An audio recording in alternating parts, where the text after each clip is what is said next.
Isa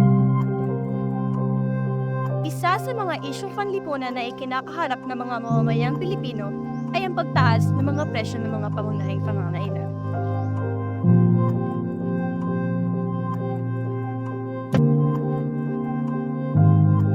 At dahil na rin sa pagtaas ng presyo ng mga pamilihin ay naaapektuhan ng kanilang pang-araw-araw na pamumuhay.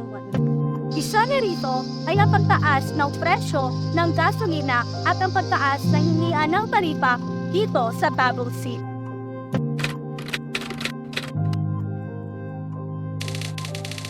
Ano po ba ang inyong opinyon sa pagtaas ng gasolina dito sa Tagum City o pagtaas ng taripa po? Hindi mapigilan kasi ang tumataas ang mga presyo ng bilhin ngayon dahil sa nangyari ng kaguluhan sa ibang bansa, sa Ukraine at saka Russia. Doon kasi ang mga main source ng mga gasolina, ang malalaking source ng gasolina. At saka kasi dumadami ng mga sasakyan ngayon, marami ng gumagamit ng mga gasolina kaya tumataas ang mga presyo.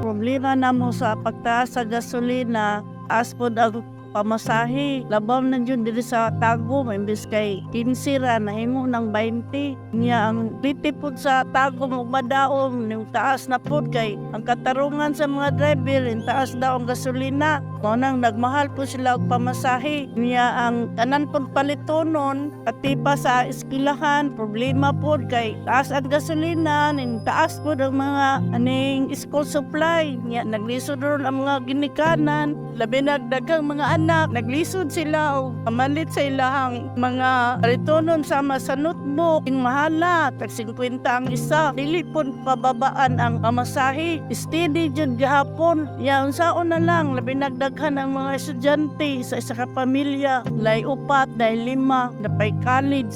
Saon na lang, nagmahal jud ang palitonon gikan sa mga school supply.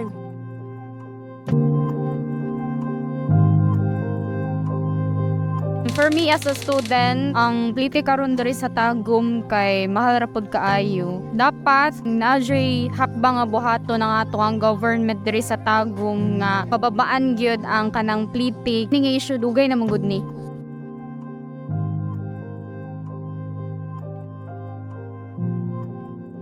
Kami nagadra po ni sa kuan ma'am kung sa gihatag sa gobyerno nga kuan diri sa taripa sa kanang pamasahero, pamasahe, pila pamasahe. Nagi 15, karon 20 naman silbi ang kuan kay nim taas man gasolina god. Onang singil po ang mga driver tricycle diri 20 na minimum sa kanang sagduol. Layo-layo na ang kuan na nananapi minimum kung layo na. Reklamo gyud po mi kay ubos ra po nang ihatag sa pasahero, murag makuan po mi kay kansim po mi sa gasolina god. Kay taas magsamot, wala naman maubos. Murag gyud na kasulti nga ano sa pa man imuubos ng gasolina. Ano po kanang napoy mga estudyante na magareklamo kay Tony taas ng mga presyo? Reklamo ma'am, reklamo sila anong taas na daw. Ano yung inani ang gibuhat po sa kuwan nga ikuan sa mga driver nga gitagaan sila taripa nga kuan 17 kay mahal naman ang gasolina. Di ka ra po rin musunod sa kuan gihatag sa mga nga taripa dire nga mo na pamasahe dire. Isod nang problema yung sunod sa ila kay sila may nagkuan na nahatag sa mga. Tungod sa gasolina ra nang taas pod.